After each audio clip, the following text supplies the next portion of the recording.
Hallelujah. ഒരിക്കൽ കൂടെ ഏവർക്കും ക്രിസ്തുവിൽ സ്നേഹ വന്ദനം.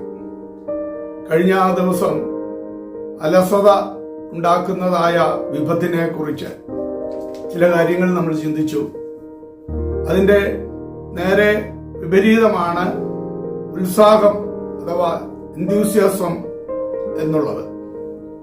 സാധാരണഗതിയിൽ മുതിർന്നവരെ അപേക്ഷിച്ച് കുട്ടികൾക്ക് ഉത്സാഹം വളരെ ഉണ്ടാവുമെന്ന വരിയിലും ക്ഷീണിച്ചു എന്ന് തോന്നിയാൽ സമർത്ഥരായ കുട്ടികൾക്ക് പോലും എന്തെങ്കിലും ചെയ്യുവാനായിട്ട് നന്നേ വിഷമമാകും. ക്ഷീണം മനുഷ്യ സഹജമായ ഒരു ദുർബലതയാണ്. എന്നാൽ അതിനെ ക്രമമായും ചിട്ടയായും അത് ആ കാര്യങ്ങൾ പ്രവർത്തിച്ചാൽ അതിൽ നിന്ന് നമുക്ക് വലിയ ക്ഷീണം കൂടാതെ കാര്യങ്ങൾ ചെയ്യുവാനായിട്ട് കഴിയും. ക്രമമായ പഠനം, ക്രമമായ ജോലി, ഇതിലൂടെയൊക്കെ ഒന്ന് തുടങ്ങി മറ്റൊന്ന് ശ്രദ്ധിച്ച് വേറെ ഒന്ന് ആഗ്രഹിച്ച് പതറി നടക്കുന്ന മനസ്സുള്ള ഒരാൾക്ക് ഇടവിട്ട് ജോലി ചെയ്യാൻ ശ്രമിക്കുന്ന ഒരാൾക്ക് ജോലികൾ തീർക്കാനായിട്ട് വളരെ വിഷമം നേരിടേണ്ടതായിട്ട് വരും എന്നുള്ളത് ഒരു സത്യമാണ്. സാമാന്യം കൊള്ളാവുന്ന വിജയം കൈവരിക്കുമ്പോഴൊക്കെ അതുകൊണ്ട് തൃപ്തിപ്പെടുവാനായിട്ട് ആഗ്രഹിക്കണം. കിട്ടാവുന്നതിലൊക്കെ വലുത് വേണം എന്ന അത്യാഗ്രഹം നൈരാശ്യത്തിലായിരിക്കും കൊണ്ട് എത്തിക്കുന്നത്. Nothing great was never achieved without എന്തൂസിയാസം എന്നാണ് റാൾഫ് വാൾഡോ പറഞ്ഞിരിക്കുന്നത്. അതേപോലെ ഉത്സാഹമുള്ളവൻ മാർഗങ്ങൾ നിർമ്മിക്കുന്നു എന്ന് ചാനിങ്ങും പറയുവാനായിട്ട് ഇടയായിട്ടുണ്ട്. എന്നാൽ വിശുദ്ധ തിരുവചനം പറയുന്നു, സദൃശവാക്യങ്ങൾ 12:24 ഉത്സാഹികളുടെ കൈ അധികാരം നടത്തും. അതേപോലെ 13:4 പറയുന്നു, ഉത്സാഹികളുടെ പ്രാണനോ പുഷ്ടിയുണ്ടാകും എന്നാണ് അവിടെയൊക്കെ പറഞ്ഞിരിക്കുന്നത്. എന്തൂസിയാസം അഥവാ ഇൻ തിയോസ്, ഉള്ളിലെ ദൈവം എന്ന ഗ്രീക്ക് പദത്തിൽ നിന്ന് ഉണ്ടായിട്ടുള്ളതാണ് ആ പദം തന്നെ.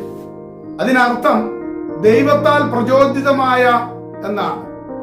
അഥവാ സൂര്യപ്രകാശം പോലെ നമുക്ക് ദിവസവും ഉത്തേജനവും ആനന്ദവും നൽകുന്നതാണ് അത് എന്നുള്ളതാണ്.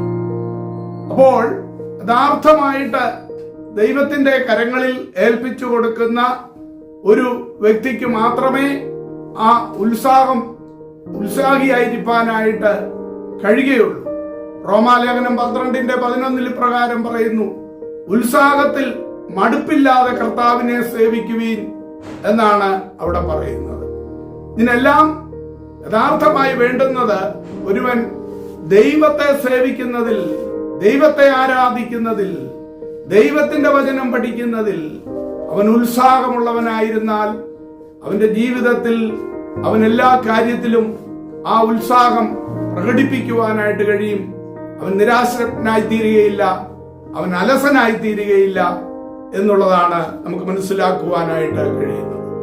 ആയതിനാൽ പ്രിയമുള്ളവരെ, ദൈവത്തിലും ദൈവവചനത്തിലും ഉത്സാഹം പ്രകടിപ്പിച്ചുകൊണ്ട്, അതേ ഇവിടെ നമ്മൾ വായിച്ചതുപോലെ ഉത്സാഹികളുടെ കൈ അധികാരം നടത്തും, ഉത്സാഹികളുടെ പ്രാണനോ പുഷ്ടിയുണ്ടാകും. ആ ദൈവകരങ്ങളിലേക്ക് ഏൽപ്പിക്കാം.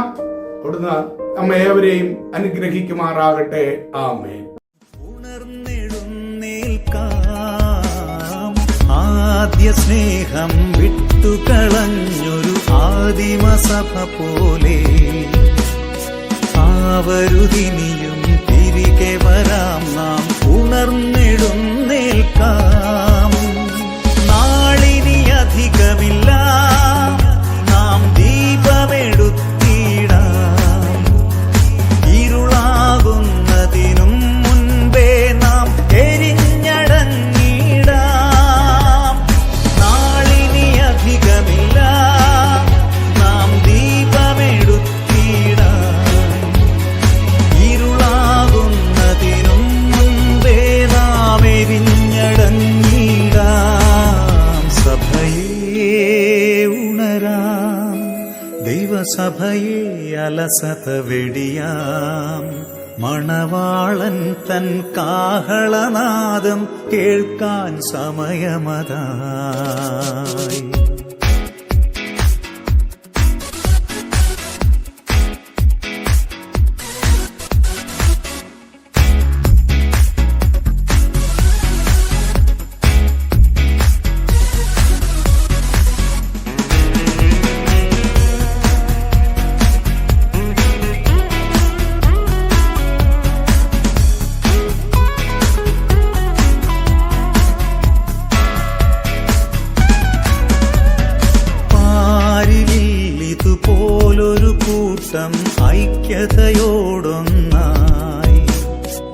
കാത്തിരിക്കും പറന്നു പോകും ദൈവസഭയൊന്നായി. പാരിലിൽ ഇതുപോലൊരു കൂട്ടം ഐക്യതയോടൊന്നായി. കാത്തിരിക്കും പറന്നു പോകും ദൈവസഭയൊന്നായി. നാളിനി അധികമില്ല, നാം ദീപമെടുത്തിടാം. ഇരുളാകുന്നതിനും മുൻപേ നാം എരിഞ്ഞടങ്ങിടാം. നാളിനി അധികമില്ല, നാം ദീപമെടുത്തിടാം. ഇരുളാകുന്നതിനും മുൻപേ നാം എരിഞ്ഞടങ്ങിടാം. സഭയേ ഉണരാം, ദൈവസഭയെ അലസത വെടിയാം. മണവാളൻ തൻ